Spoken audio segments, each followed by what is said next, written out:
कि कल हमने ये देखा था सिस्टम कॉन्सेप्शंस। अब यूज करते हैं जेनेसिस ऑफ द एप्लीकेशन में, मतलब जहां आपका एप्लीकेशन स्टार्ट होता है तब स्टार्ट करते हैं, ठीक है। और system conceptions means you have to develop your requirements. जो भी एप्लीकेशन आप जो बना रहे हैं उसकी क्या बिजनेस नीड्स हैं, क्या टेक्नोलॉजीज लगेंगी, क्या क्या आइडिया है उसमें, उसकी एक एक फंक्शन रिक्वायरमेंट्स, और उसके लिए क्या क्या कॉस्ट लगेगी, क्या क्या शेड्यूल लगेगा, वो आप क्या कर रहे हैं इसमें मेंटेन कर रहे हैं। रह जाता है सेकंड टॉपिक जो हमने देखा था, वो आता था डिवाइजिंग अ सिस्टम कॉन्सेप्ट। तो डिवाइजिंग अ सिस्टम कॉन्सेप्ट मतलब हमें क्या करना है कि एक particular system concept, new system concept मुझे एक प्रपोज कर रहे हैं, ठीक है। अगर मेरे पास एग्जिस्टिंग आइडिया है, उसके एक्सटेंशन को मैं न्यू सिस्टम बना रहा हूँ, तो क्या मेरे पास नए आइडियाज हैं या क्या नए उसमें रिक्वायरमेंट्स हैं, वो हम देख रहे थे, ठीक है। और आपके जितने भी फंक्शंस थे, जितने भी रिक्वायरमेंट्स थी, फंक्शनल रिक्वायरमेंट्स, तो उसके लिए रिक्वायरमेंट इंजीनियरिंग कर रहे थे, और रिक्वायरमेंट इंजीनियरिंग करके आप क्या कर रहे थे, कंप्लीट रिक्वायरमेंट्स आप निकाल रहे थे, ठीक है। तो इसके लिए हमने जो पर्टिकुलर मेथड्स निकाले थे या जो वेज निकाले थे, वो था पहला कि न्यू फंक्शनैलिटी, क्या न्यू फंक्शनैलिटी आप दे रहे हैं अपने एग्जिस्टिंग सिस्टम में, क्या स्ट्रीमलाइन कर रहे हैं एग्जिस्टिंग सिस्टम में, कि आप जो पर्टिकुलर चीज़ें अगर आप किसी को रिस्ट्रिक्ट करके रखे थे किसी यूज़र में कि ये पर्टिकुलर चीज़ सिर्फ यही यूज़र कर सकता है, बाकी यूज़र्स नहीं कर सकते हैं, तो स्ट्रीमलाइन कर रहे थे कि उसको डिवाइड कर रहे थे कि पर्टिकुलर यूज़र्स आप में डिवाइड कर रहे थे कि कौन से यूज़र्स क्या कर सकते हैं, और कुछ पर्टिकुलर यूज़र्स को आप कुछ रिस्ट्रिक्शन जो थे उनको आप हटा रहे थे कि अब वो पर्टिकुलर रिस्ट्रिक्शन उन पर अप्लाई नहीं होगी। Now they all can access the softwares और applications. Third one is the simplification. So simplification means again हम सिंप्लीफाई कर रहे थे कि जो स्पेशलिस्ट परफॉर्म कर रहे थे उसको भी हम क्या कर रहे थे, नॉर्मल यूजर्स को दे रहे थे। तो हम सिंप्लीफाई कर रहे थे कि जो स्पेसिफिक टास्क थे उनको भी आप क्या कर रहे थे, ऑर्डिनरी पीपल्स को आप दे रहे थे। Fourth one is the automation. So automating the manual process, तो अगर कोई मैनुअल प्रोसेस है तो उसको आप ऑटोमेट कर रहे थे। Fifth one is the integration. So integration means अगर डिफरेंट डिफरेंट सब सिस्टम्स हैं आपके पास, उनको इंटीग्रेट करके आप एक कंबाइंड फंक्शनैलिटी करके आप क्या कर रहे हैं, एक कंप्लीट सिस्टम क्रिएट कर रहे हैं। Next one is analogies and last one is the globalisation. So globalisation means आप क्या कर रहे हैं कि दूसरे ऑर्गेनाइजेशन में जा रहे हैं, दूसरे कंट्रीज में जा रहे हैं, वहाँ के कल्चरल एंड बिजनेस प्रैक्टिसेस को समझ रहे हैं, और उसके हिसाब से आप क्या कर रहे हैं, आप क्या कर रहे हैं, उसको अडॉप्ट कर रहे हैं अपने कंट्री में या अपने पर्टिकुलर सिस्टम्स में। क्लियर है। तो ये कुछ वेज थे जिससे आप क्या कर रहे थे, अपने सिस्टम कॉन्सेप्ट को डिवाइस कर रहे थे, या आप कहें कि उस अपनी पर्टिकुलर जो भी एप्लीकेशन आप न्यू एप्लीकेशन जो क्रिएट कर रहे हैं उसकी आप आइडियाज जनरेट कर रहे थे, या उस पर्टिकुलर एप्लीकेशन के आप रिक्वायरमेंट जनरेट कर रहे हैं। तब इसमें कुछ क्वेश्चंस पूछे जाते हैं कि गुड सेंस ऑफ कॉन्सेप्ट के लिए हमें कुछ क्वेश्चन पूछते हैं कि जो भी एप्लीकेशन हम बना रहे हैं, तो उसके लिए पहला कॉन्सेप्ट था who is the application for. Who is the application for मतलब कौन कौन से जो यूजर्स हैं या कौन कौन से स्टेक होल्डर्स हैं जो उस पर्टिकुलर सिस्टम से, जो भी आप सिस्टम क्रिएट कर रहे हैं उससे बेनिफिट मिल सकता है उनको। तो पहला होता है फाइनेंशियल स्पॉन्सर, जो स्पॉन्सर करता है उस पर्टिकुलर प्रोजेक्ट को कि ये पर्टिकुलर प्रोजेक्ट आप बनाइए, इस पर्टिकुलर कॉस्ट और इस पर्टिकुलर शेड्यूल मुझे चाहिए। और दूसरा होता है यूजर्स, जो एक्चुअली उस पर्टिकुलर सिस्टम को यूज करते हैं। क्लियर है। जैसे अगर हम एटीएम का एग्जांपल देख रहे थे, तो एटीएम के एग्जांपल के लिए हमें फाइनेंशियल स्पॉन्सर जो हमारे थे वो हमारे वेंडर्स एंड आपकी जो फाइनेंशियल एजेंसीज रहती हैं वो उनके क्या हो जाते हैं, फाइनेंशियल स्पॉन्सर हो जाते हैं, जो उनको स्पॉन्सर करते हैं कि हमें ये सिस्टम चाहिए। और जो एंड यूजर्स रहते हैं, जो नॉर्मल बैंक के यूजर्स रहते हैं, उनको क्या करते हैं, वो यूज करते हैं। सेकेंड हम देख रहे थे कि what problems will it solve, तो क्या प्रॉब्लम सॉल्व होने वाली है उस पर्टिकुलर एप्लीकेशन से, ठीक है। तो क्या क्या प्रॉब्लम्स हैं, तो इससे आपको पता चलती है कि क्या क्या फंक्शन रिक्वायरमेंट्स हैं आपकी उस पर्टिकुलर एप्लीकेशन से रिलेटेड, कि क्या क्या फंक्शनैलिटी उस पर्टिकुलर मेरे एप्लीकेशन में होनी चाहिए। सो फंक्शनैलिटी और फंक्शन रिक्वायरमेंट्स आप क्या करते हैं, जनरेट करते हैं इसमें, और कौन से यूजर्स को कौन सी फंक्शनैलिटी हमें देनी है वो भी आप क्या करते हैं, हर यूजर से आप लेते हैं। Third one is the where will it used, ठीक है। तो कहाँ पे आप इसको यूज करने वाले हैं, ठीक है। थर्ड आपका आता है कि कहाँ आप उसको यूज करने वाले हैं, जो भी आप नया एप्लीकेशन क्रिएट कर रहे हैं, जो भी जनरल आइडिया आपने लिया है वो आपने कौन कौन से स्टेज में और कौन कौन से टाइम पे या किस जगह पे हमें उसको यूज करना है, ठीक है। Fourth one is when is it needed, ठीक है। तो कब आपको इस पर्टिकुलर एप्लीकेशन की नीड पड़ेगी, ठीक है। तो कब एप्लीकेशन नीड पड़ेगी, तो वो आप डिजाइन करते हैं कि मुझे ये पर्टिकुलर टाइम्स में मुझे क्या चाहिए, मुझे चाहिए। उसमें दो पर्टिकुलर टाइम लेते हैं, एक होता है feasible time, that is the time in which the system can be develop within the constraints of cost and available resources, and second is the required time when the system is needed to meet the business goals, ठीक है। तो पहला तो हो गया कि मुझे constraints है कॉस्ट एंड अवेलेबल रिसोर्सेज, कि मुझे ये पर्टिकुलर अवेलेबल रिसोर्सेज में ही चाहिए और इतनी पर्टिकुलर कॉस्ट ही मैं दे सकता हूँ इस पर्टिकुलर सिस्टम के लिए, डेवलपमेंट कॉस्ट, क्लियर है। और सेकंड होता है रिक्वायरमेंट टाइम। तो रिक्वायरमेंट टाइम मतलब जब मेरा पूरा पर्टिकुलर बिजनेस गोल मेरा अचीव हो जा रहा है तब मुझे चाहिए, कि जब उस पर्टिकुलर बिजनेस गोल को आपका सॉफ्टवेयर जो है वो अचीव कर पा रहा है कि मेरा वो बिजनेस रन हो सकता है उससे, तो वो क्या हो जाएगा, मेरा रिक्वायर्ड टाइम जाएगा कि मुझे वो पर्टिकुलर एप्लीकेशन रिक्वायर्ड है, अब मुझे वो चाहिए ही चाहिए। Next one is why is it needed, ठीक है, क्यों चाहिए हमें, ठीक है, क्यों चाहिए हमें। तो इसके लिए भी हमें यहाँ पर रिक्वायरमेंट्स निकालनी पड़ती हैं कि the business case contains the financial justification of the new system including the cost, tangible benefits, intangible benefits, risk and alternatives, ठीक है। तो मुझे न्यू सिस्टम क्यों चाहिए, ठीक है, इंक्लूडिंग द कॉस्ट मतलब उस पर्टिकुलर कॉस्ट पे ही चाहिए मुझे, अगर मुझे सस्ता पड़ रहा है तो ही मुझे चाहिए, अगर मुझे महंगा पड़ रहा है तो मुझे नहीं चाहिए, ठीक है। कुछ बेनिफिट्स मिल रहे हैं, टेंजिबल एंड इनटेंजिबल बेनिफिट्स अगर मुझे मिल रहे हैं तो ही मुझे चाहिए, अगर मेरी रिस्क नहीं आ रही है उसमें तो मुझे चाहिए, और सेट ऑफ अल्टरनेटिव्स से हम क्या करते हैं, कंपेयर करते हैं कि ये पर्टिकुलर अल्टरनेटिव्स भी हो सकते हैं, कि अगर मैं कोई यह सिस्टम मुझे अगर मेरा सेटिस्फाई नहीं कर रहा है तो मैं और कौन कौन सिस्टम में जा सकता हूँ, या और कौन कौन से सिस्टम्स हैं जिनसे हम क्या कर सकते हैं, इन पर्टिकुलर चीज़ों को हम सीख सकते हैं कि हमारा कोई पर्टिकुलर सॉफ्टवेयर का आइडिया जनरेट हो सकता है। And last one is the how will it work, ठीक है। तो कैसे वो पर्टिकुलर प्रॉब्लम स्टेटमेंट्स को हम क्या करते हैं, जनरेट करते हैं, और कैसे उस प्रॉब्लम स्टेटमेंट को हम एप्लीकेशन में इम्प्लाई करते हैं ताकि वो पर्टिकुलर जो मेरा बिजनेस है वो मेरा वर्क करे, ठीक है। तो ये हाउ विल इट वर्क के लिए हमें क्या करते हैं, प्रोटोटाइपिंग लगती है। तो प्रोटोटाइपिंग के लिए प्रोटोटाइपिंग की नीड इसलिए रहती है क्योंकि कस्टमर या जो पर्टिकुलर इनोवेटर है जनरली उसके पास एक आइडिया ही रहता है, उस पर्टिकुलर आइडिया पे अपन काम करते हैं, तो आइडिया हमें पूरी तरह समझने के लिए हमें प्रोटोटाइप बना बना के उसको दिखाना पड़ता है कि आपका आइडिया ये है, आपका आइडिया वो है। तो पर्टिकुलर आइडिया जनरेट करने के लिए या फंक्शन रिक्वायरमेंट जनरेट करने के लिए हम क्या करते हैं, प्रोटोटाइप क्रिएट करते हैं। प्रोटोटाइप क्रिएट करने के बाद हम क्या करते हैं, उनको इम्प्लाई करते हैं अपने सॉफ्टवेयर्स में। फिर इसमें हमने देखा था एटीएम केस स्टडी। तो एटीएम केस स्टडी का हमने एक सेंटेंस लिखा था जो ओरिजिनल सिस्टम कॉन्सेप्ट दे रहा था कि develop software so that customers can access a bank's computers and carry out their own financial transactions without the mediation of bank employ. मतलब कस्टमर डायरेक्टली अपने फाइनेंशियल ट्रांजेक्शन कर सकता है, बैंक के पास जाने की जरूरत नहीं है। तो इसके लिए हमने लिखा था कि who is the application for, ठीक है।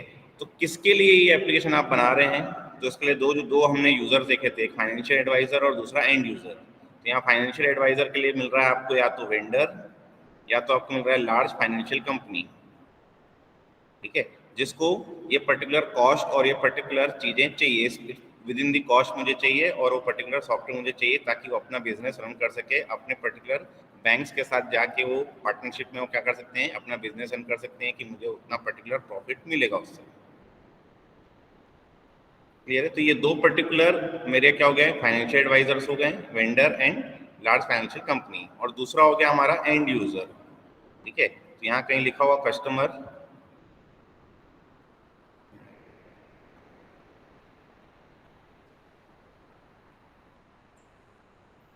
ठीक है। तो एंड यूजर जो हो जाता है इसका वो हो जाता है कस्टमर, जो इस पर्टिकुलर सॉफ्टवेयर को क्या करता है, यूज करता है, और यूज करके अपने क्या करता है, देखिए यहाँ पे लिखा है a vendor will be competing for customers in the established market, ठीक है। मतलब उस कस्टमर के लिए आप क्या कर रहे हैं, ये एप्लीकेशन क्रिएट करके दे रहे हैं ताकि वो अपनी पर्टिकुलर फाइनेंशियल ट्रांजेक्शन को ट्रैक कर सके और डायरेक्टली एग्जीक्यूट कर सके without the need of bank employ. Second, what problem will it solve.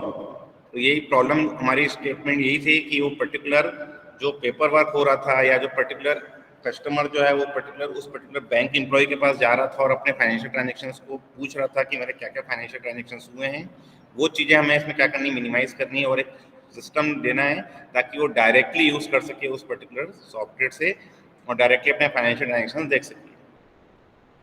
ठीक है, तो ये पर्टिकुलर प्रॉब्लम्स आपको यहाँ पे जस्टिफाई करनी है। Third, where will it be used, तो कहाँ आपको यूज करना है, तो इसके लिए आपने लिखा है कि it will be available to many stores, sporting complex and other location throughout the world. तो जहाँ जहाँ फाइनेंशियल ट्रांजेक्शन्स होंगे वहाँ वहाँ आपको क्या करना पड़ेंगे, ये पर्टिकुलर एप्लीकेशन को आपको रन करना पड़ेगा। Fourth one is the when is it needed, कब मुझे ये चाहिए। ठीक है, तो कब चाहिए मतलब यहाँ बता रहा है कि any software development effort is a financial position, the investment is development ultimately to a revenue stream.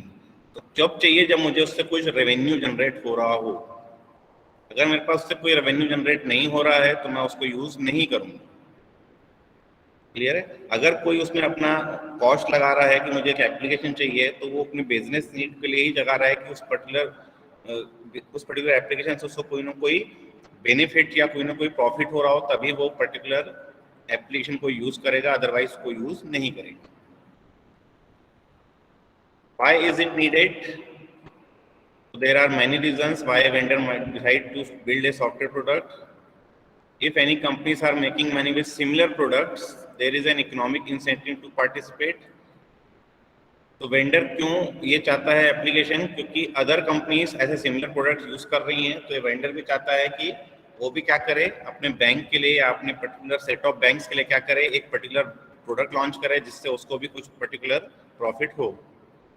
ठीक है, so a novel product could outplay competitors and lead to premium pricing.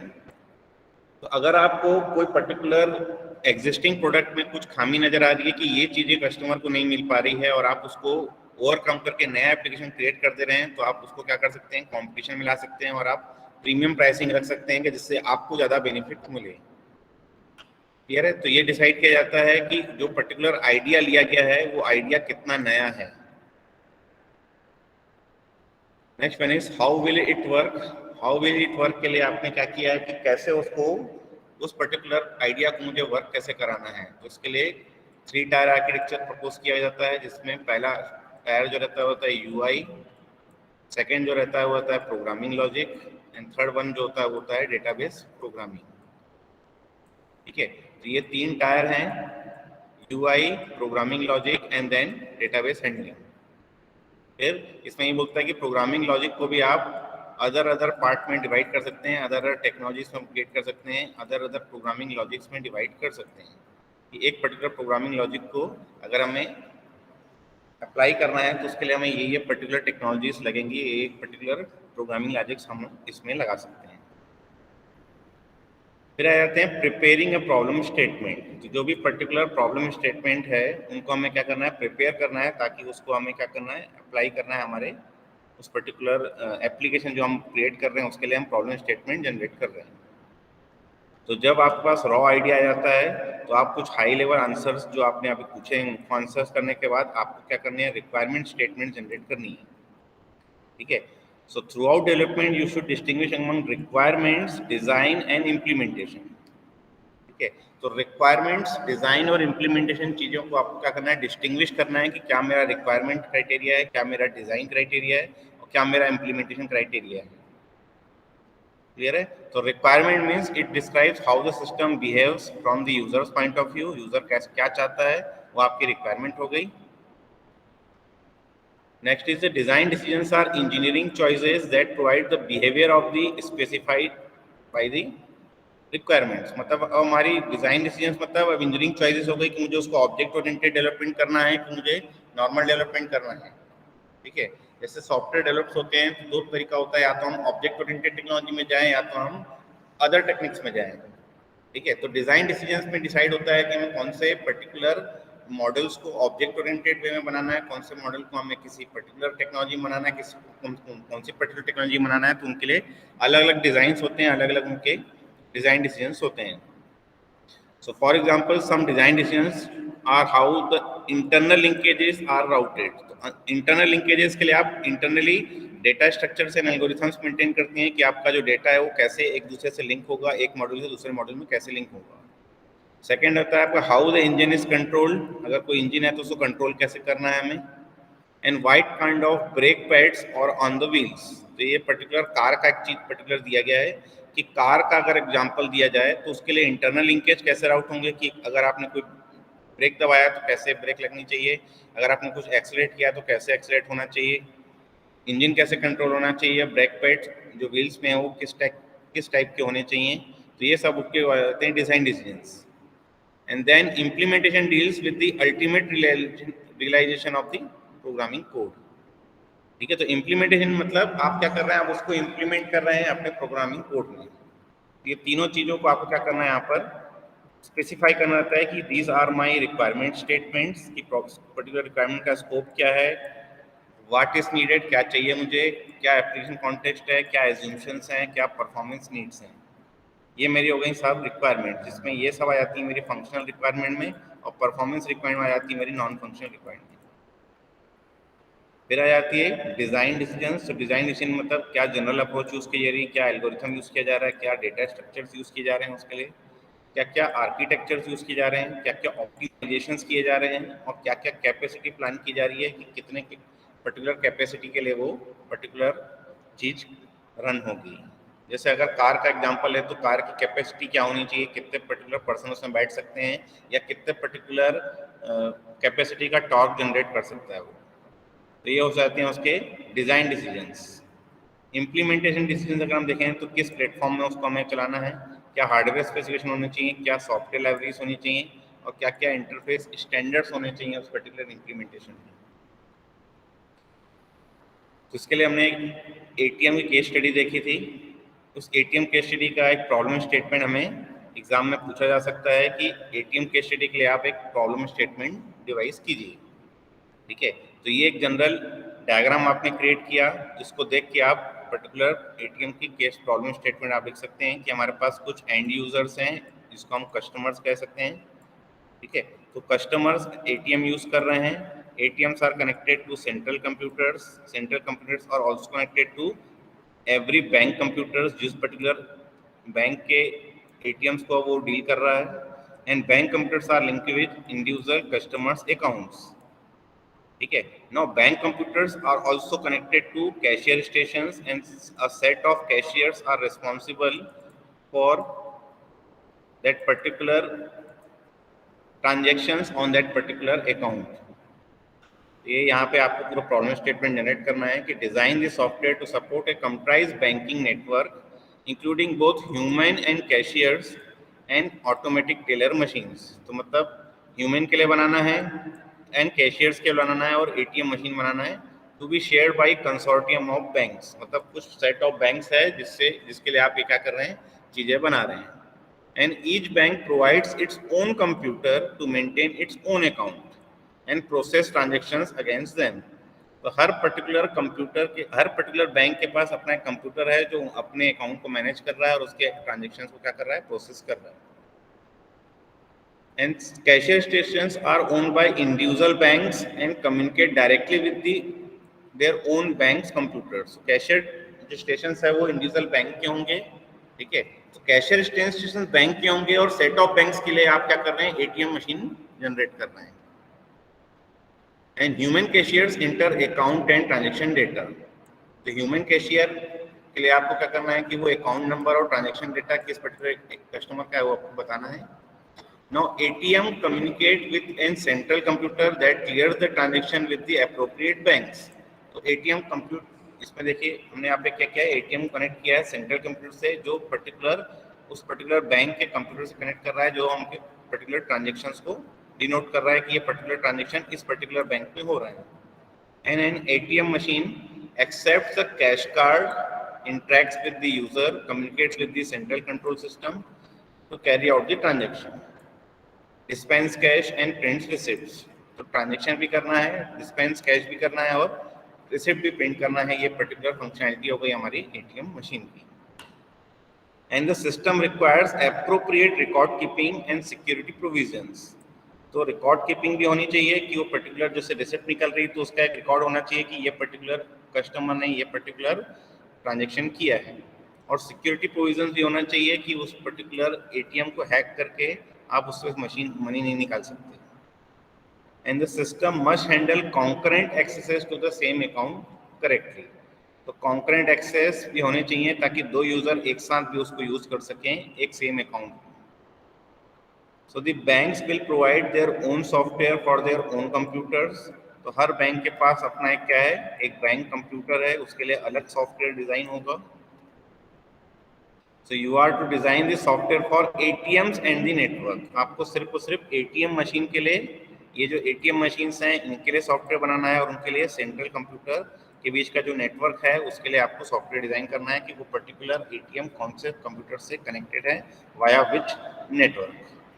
And the cost of shared system will be appropriate to the bank according to the number of customers with cash cards. तो cost इतनी होनी चाहिए कि जितने particular customers हैं उनको उतने cash cards हम दे सकें, और वो पर्टिकुलर कॉस्ट जो है जस्टिफाई होनी चाहिए कि हमारा ज़्यादा पैसा नहीं लगना चाहिए, मतलब बैंक को ज़्यादा कॉस्ट नहीं लगनी चाहिए कि अगर वो पर्टिकुलर कैश कार्ड रिलीज कर भी रहा है। तो ऐसा आपको एक एग्जाम में पूछा जाता है कि एक पर्टिकुलर केस स्टडी का प्रॉब्लम स्टेटमेंट क्रिएट कीजिए। ठीक है, तो अब यहाँ तक हमने देखा था पिछली क्लास में। अब हम देखते हैं इनके क्वेश्चंस। देख रही स्लाइड सबको? Yes sir. तो अब इसके कुछ क्वेश्चंस देखते हैं। तो क्वेश्चन बोलता है कि consider a new anti lock braking system. मुझे एक new anti lock braking system create करना है और crash avoidance in an automobile.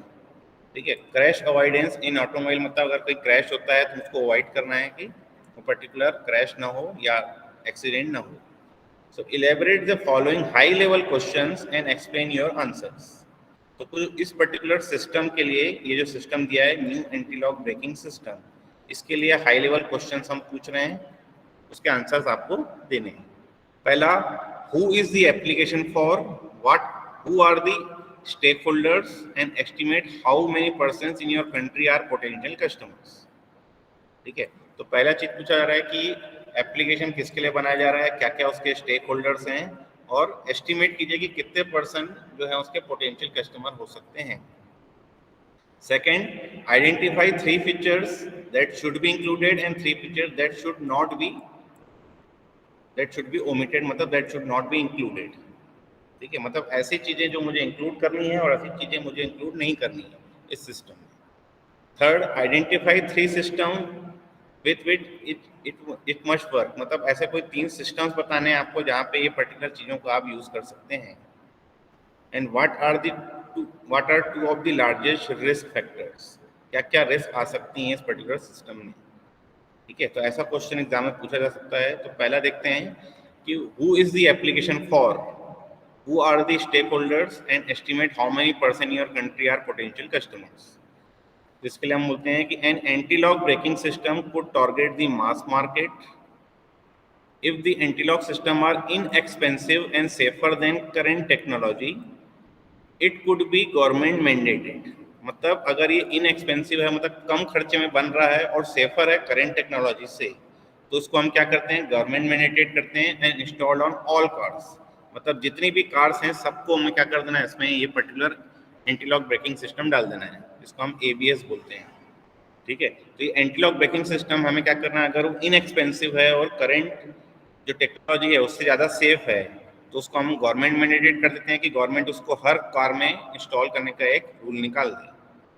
So further study would be needed to determine what price is inexpensive and what would be the significant safety improvement. तो इसके लिए और further study करनी पड़ेगी कि इनएक्सपेंसिव जो हो रहा है वो इनएक्सपेंसिव किस चीज़ों को मान रहे हैं और एक्सपेंसिव किस चीज़ों को मान रहे हैं, और जो सेफ्टी इंप्रूवमेंट्स हैं वो कितने सेफ हैं। ठीक है, इनके लिए आपको क्या करना है, कुछ स्टडी करनी पड़ेगी, वो अलग चीज़ें हैं।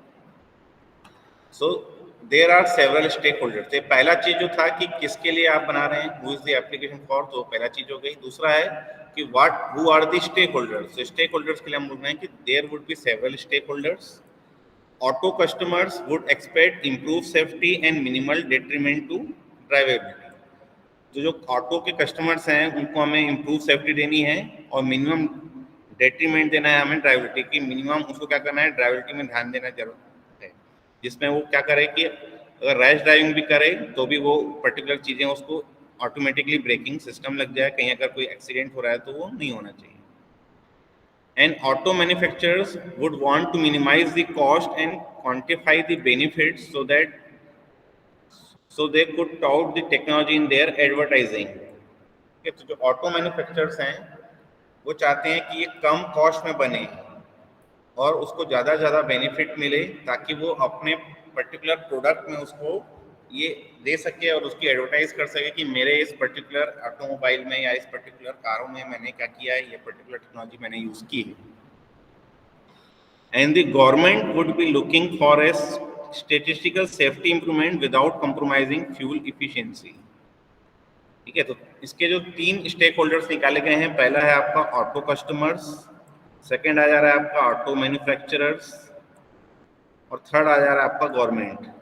तो 3 इसके स्टेक होल्डर्स हैं जिनको ये बेनिफिट दे रहा है। फिर आ जाता है estimate how many persons in country are potential customers.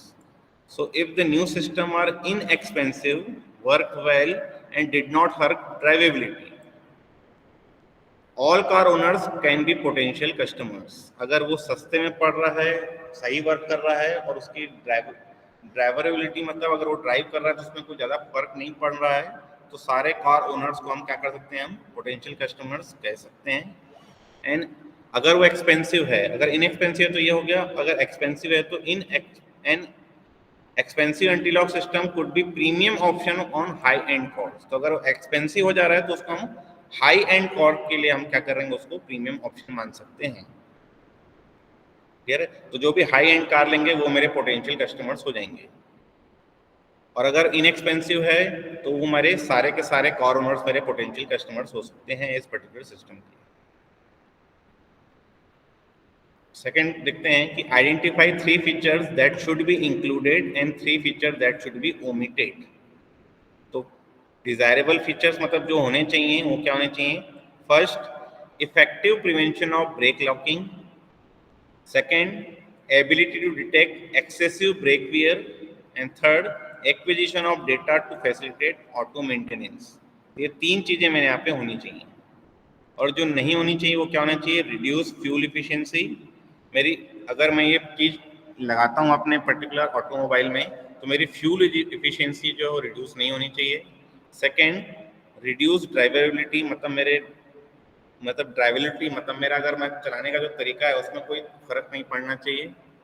And third greater maintenance complexity, उसको मेंटेन करना भी जो है वो ईजी होना चाहिए। ये 3 चीज़ें मेरा क्या होना चाहिए, जो अनडिजायरेबल फीचर्स हैं वो मेरे होने चाहिए। नेक्स्ट देखते हैं identify 3 system with which it must work. तो 3 सिस्टम जिसमें ये वर्क करेंगे। तो anti lock system must work with the brakes, second one is steering and third one is the automotive electronics. ये 3 चीज़ों में मैं एंटी लॉक सिस्टम यूज कर सकता हूँ कि मेरा ब्रेक ऑटोमेटिकली लॉक हो जाए, स्टीयरिंग ऑटोमेटिकली लॉक हो जाए एंड ऑटोमेटिव इलेक्ट्रॉनिक्स, अगर कोई इलेक्ट्रॉनिक्स ऑटोमेटिकली उसमें चल रहे हैं तो वो मेरे क्या हो जाने चाहिए, लॉक हो जाने चाहिए। And what are of the largest risks? तो फर्स्ट रिस्क हम देखते हैं कि there would be a risk that an anti-lock braking system could fail leading to an accident and a lawsuit।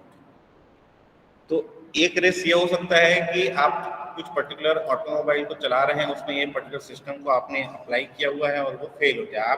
आप मान के चल रहे हैं कि वो particular anti lock braking system लगा हुआ है, तो अगर मैं पर्टिकुलर ब्रेक को दबाता हूँ तो वो एंटी लॉक हो जाना चाहिए, ब्रेक मेरा जो है लॉक हो जाना चाहिए और तुरंत ब्रेक लग जानी चाहिए, लेकिन वो कई बार फेल हो सकता है और उससे आपके एक्सीडेंट हो सकते हैं। Second, also it might be difficult to understand fully how the anti-lock system would interact with the brakes। तो ये डिफिकल्ट है अंडरस्टैंड करना कि एंटी लॉक ब्रेकिंग सिस्टम हमारा ब्रेक के साथ कैसे इंटरेक्ट कर रहा है। तो ये 2 पर्टिकुलर रिस्क हैं जो इसमें सॉफ्टवेयर में हो सकती हैं, अगर आप ये सॉफ्टवेयर बना के ऑटोमोबाइल को दे सकते हैं तो। क्लियर है? तो ऐसे क्वेश्चंस आ सकते हैं एग्जाम में कि एक पर्टिकुलर सिस्टम दिया गया हो और उसके लिए ये 3 4 चीजें क्वेश्चन पूछी जाएगी, ठीक है? तो ये सिस्टम कॉन्सेप्शंस के क्वेश्चंस हैं कि उन पर्टिकुलर सिस्टम को हमने जो इवॉल्व किया है कि ये पर्टिकुलर आइडिया है मेरा, ये पर्टिकुलर आइडिया को मुझे अब पर्टिकुलर एप्लीकेशन में डेवलप करना है, तो ये पर्टिकुलर एप्लीकेशन किसके लिए बना रहे हैं, क्या क्या इसके स्टेक होल्डर्स हैं, किसको प्रॉफिट मिल रहा है, किसको प्रॉफिट नहीं मिल रहा है, ठीक है? क्या क्या फीचर्स होने चाहिए, क्या फीचर्स नहीं होने चाहिए, कहाँ कहाँ पे मैं उसको यूज कर सकता हूँ, क्या क्या रिस्क हो सकती हैं। तो ये क्वेश्चंस पूछा जा सकता है एग्जाम में। अब आ जाते हैं सेकंड क्वेश्चन। तो सेकंड क्वेश्चन में आता है prepare a problem statement similar to that of ATM system. जैसे एटीएम सिस्टम का हमने एक प्रॉब्लम स्टेटमेंट देखा, उस सिमिलरली हमें यहाँ पर क्या करना है, कुछ सेट ऑफ मेरे को यहाँ पर क्या मिल रहे हैं कि एप्लीकेशंस मिल रहे हैं, उनके लिए भी मुझे क्या करना है, प्रॉब्लम स्टेटमेंट जनरेट करना है। तो ऐसे भी क्वेश्चन आ सकते हैं एग्जाम में कि ये पर्टिकुलर एप्लीकेशन के लिए आप क्या करें, प्रॉब्लम स्टेटमेंट जनरेट करें। तो टोटल मेरे पास 6 केस स्टडीज हैं। पहला है ब्रिज प्लेयर, दूसरा है चेंज मेकिंग मशीन, तीसरा है कार क्रूज कंट्रोल, फोर्थ है electronic typewriter, fifth one is spelling checker and last one is the telephone answering machine. One by one देखते हैं। First one is the bridge player. So problem statement हम इसके लिए लिख रहे हैं, develop a computerized bridge playing system. एक computerized bridge playing system create कर रहे हैं हम। The system will support as many as 4 players. जिसमें कितने प्लेयर्स होने चाहिए, 4 प्लेयर्स होने चाहिए। From 0 to 4 of the players will be computer generated. तो या तो एक भी पर्टिकुलर जो प्लेयर है वो कंप्यूटर जनरेट नहीं करेगा, 4 अलग अलग एक्टर्स उसको क्या करेंगे, यूज करेंगे। या तो एक पर्टिकुलर प्लेयर जो है वो कंप्यूटर जनरेट होना चाहिए, या 2 जनरेट होना चाहिए, या 3 जनरेट किया, या चारों के चारों कंप्यूटर जनरेटेड होने चाहिए, मतलब चारों एक के साथ एक खेल रहे हैं उसमें। So the computer must deal random hands. तो कंप्यूटर क्या करेगा, वो एक रैंडम हैंड्स को क्या करेगा, डील करेगा। And bid using standard conventions. तो एक बिड करेगा कि मुझे ये पर्टिकुलर कार्ड मुझे लेना है। Play an hand and keep score. तो उसको प्ले भी करेगा और उसका स्कोर भी क्या करेगा, कीप करेगा। तो ये सब क्या हो गई, उनकी फंक्शनैलिटीज आ जा रहे हैं अपन अब कि ये चीज़ें उसमें होनी चाहिए।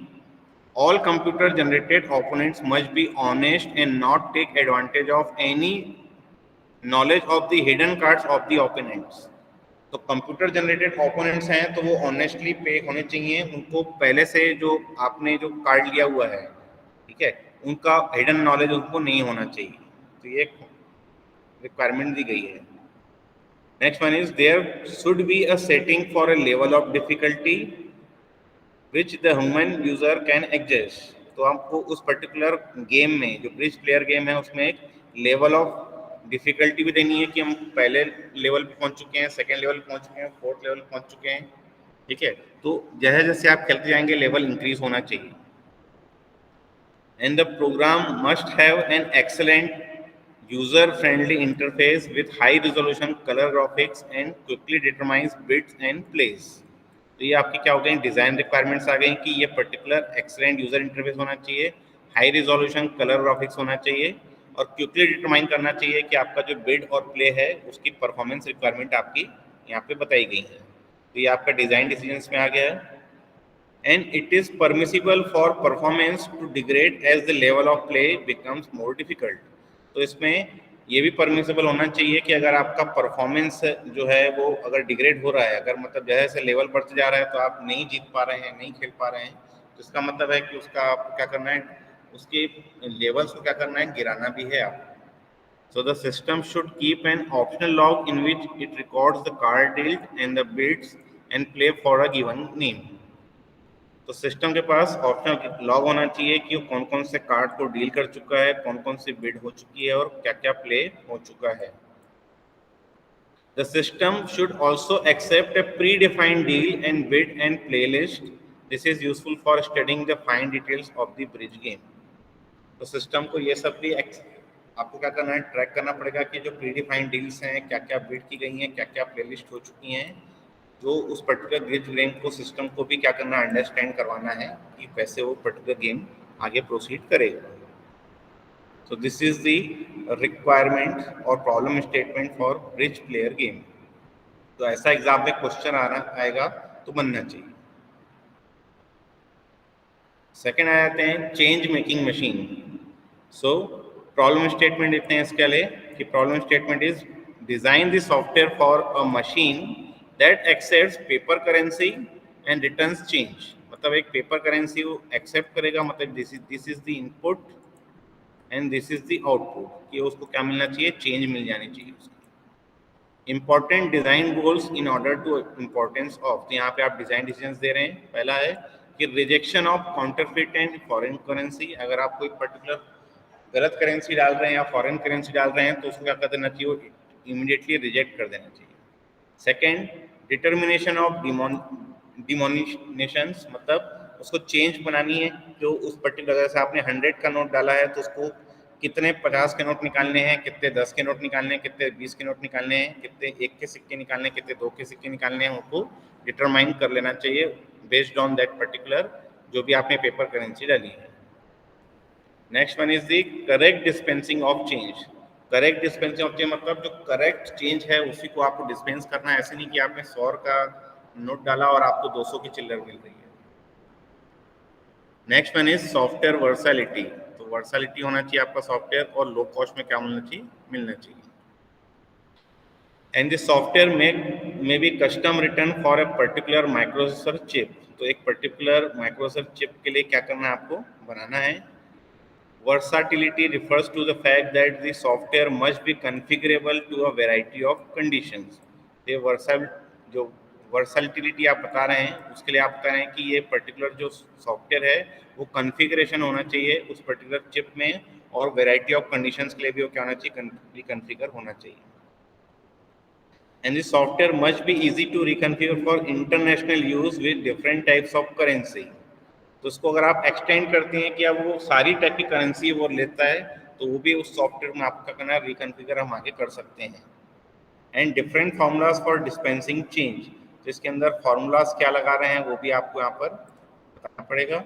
सो the software must allow a fee to be impose for a change making service.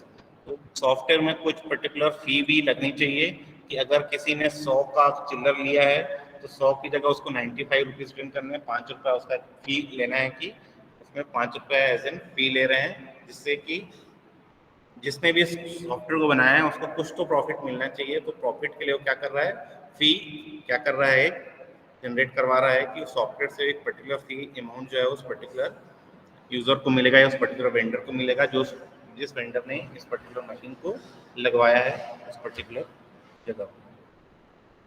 तो ये हो गई उसकी problem statement change making machine की। ठीक है, नेक्स्ट देखते हैं इसमें car cruise control. So again, the problem statements are design a cruise control system for an automobile. तो एक ऑटोमोबाइल के लिए आपने क्रूज कंट्रोल सिस्टम बनाना है।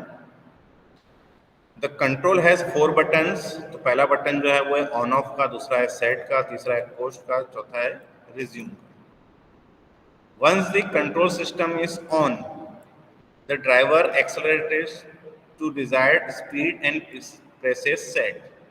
तो कंट्रोल सिस्टम को जब ऑन करेंगे तो ड्राइवर एक्सेलरेट करेगा डिजायर्ड स्पीड से और प्रेस कर देगा set. The speed will be maintained within a fixed tolerance until the driver hits the brakes or presses the off button. तो जब तक वो ब्रेक या ऑफ बटन नहीं प्रेस कर रहा है तब तक वो उसी कांस्टेंट स्पीड से क्या होनी चाहिए, जानी चाहिए। And the driver may accelerate above the preset speed by using an accelerator.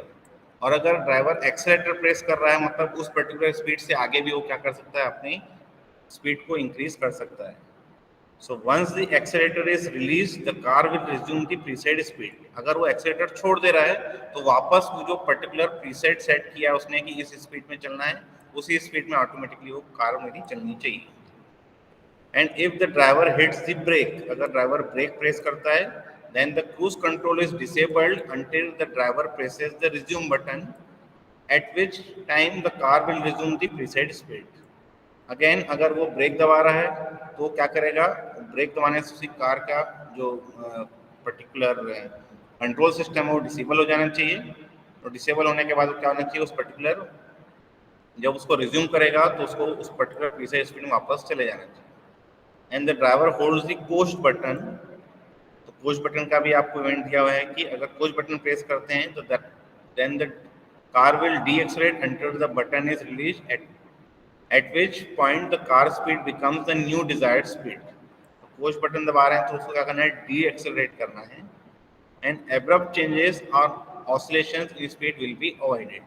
तो एब्रप्ट चेंजेस नहीं होने चाहिए और ऑसिलेशंस नहीं होने चाहिए कि कभी भी इंक्रीज हो रहा है कभी भी डिक्रीज हो रहा है।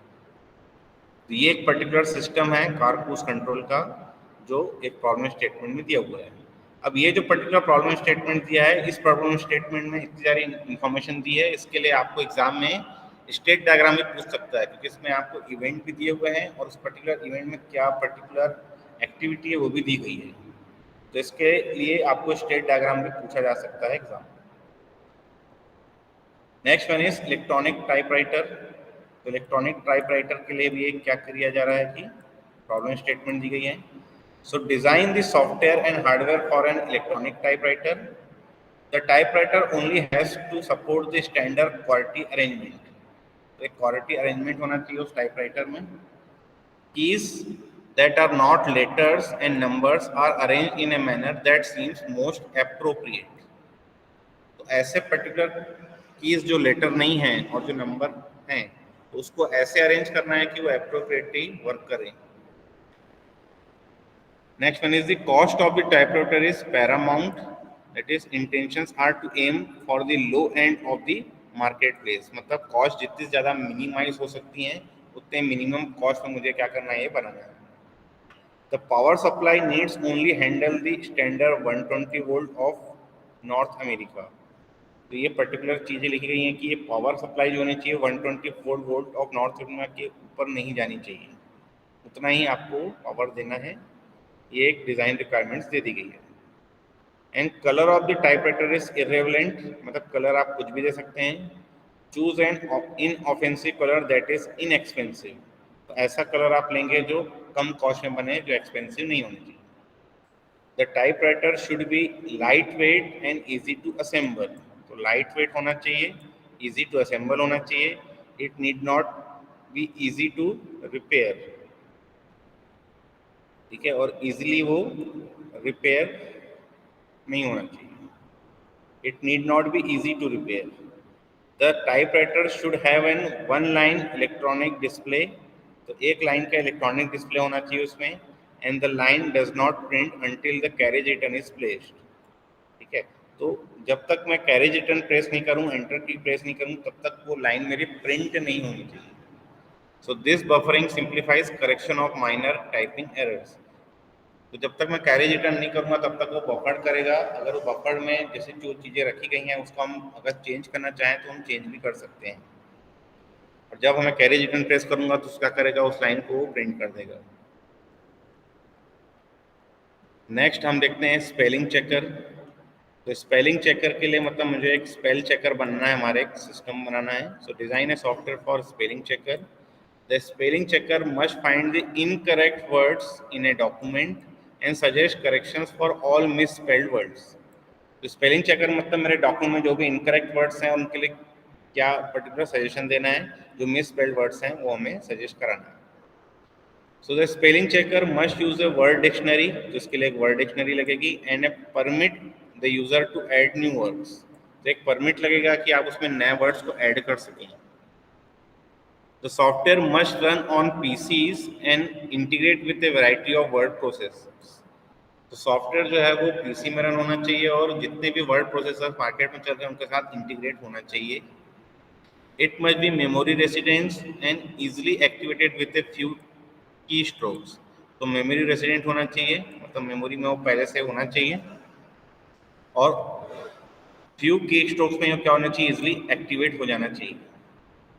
And the spelling checker must accept commands from both the mouse and the keyboard। तो इस पर्टिकुलर स्पेलिंग चेकर के लिए माउस और कीबोर्ड दोनों इनपुट की तरह काम कर सकते हैं, कि माउस से भी मैं कमांड दे सकता हूँ, कीबोर्ड से भी मैं कमांड दे सकता हूँ। Keyboard commands should be redefinable by modifying a configuration file. And the software must be easy to use and present a polish pull down menu interface.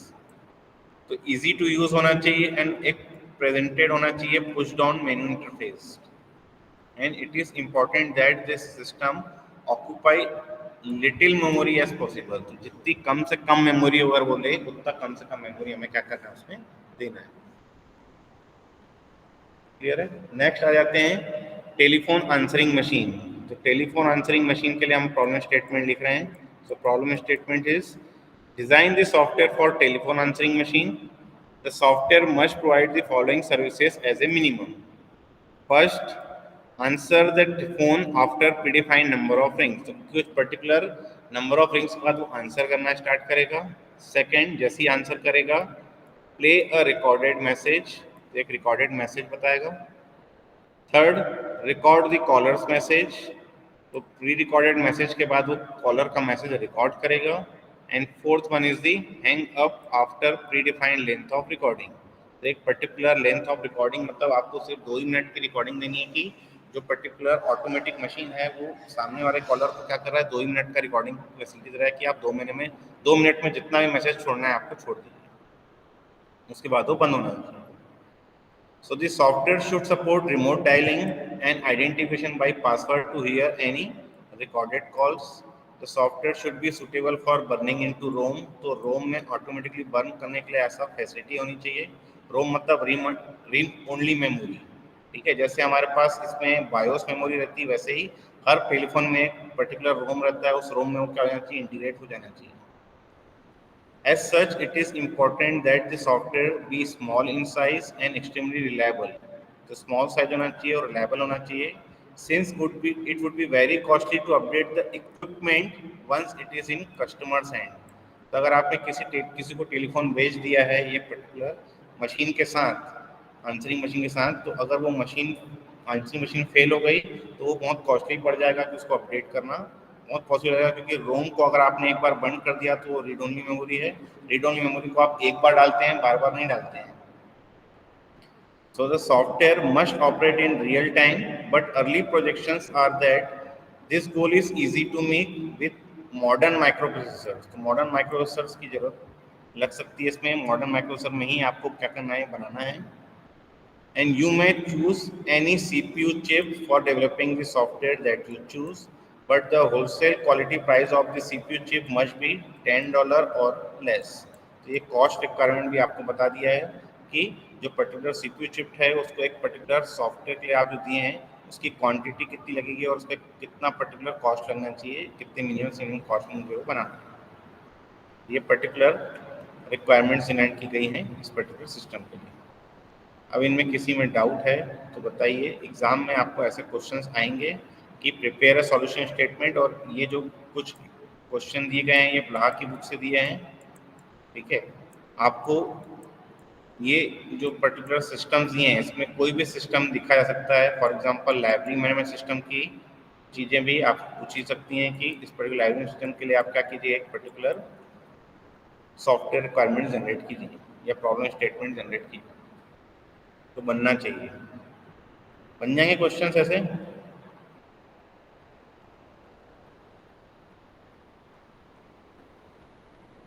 Any doubt?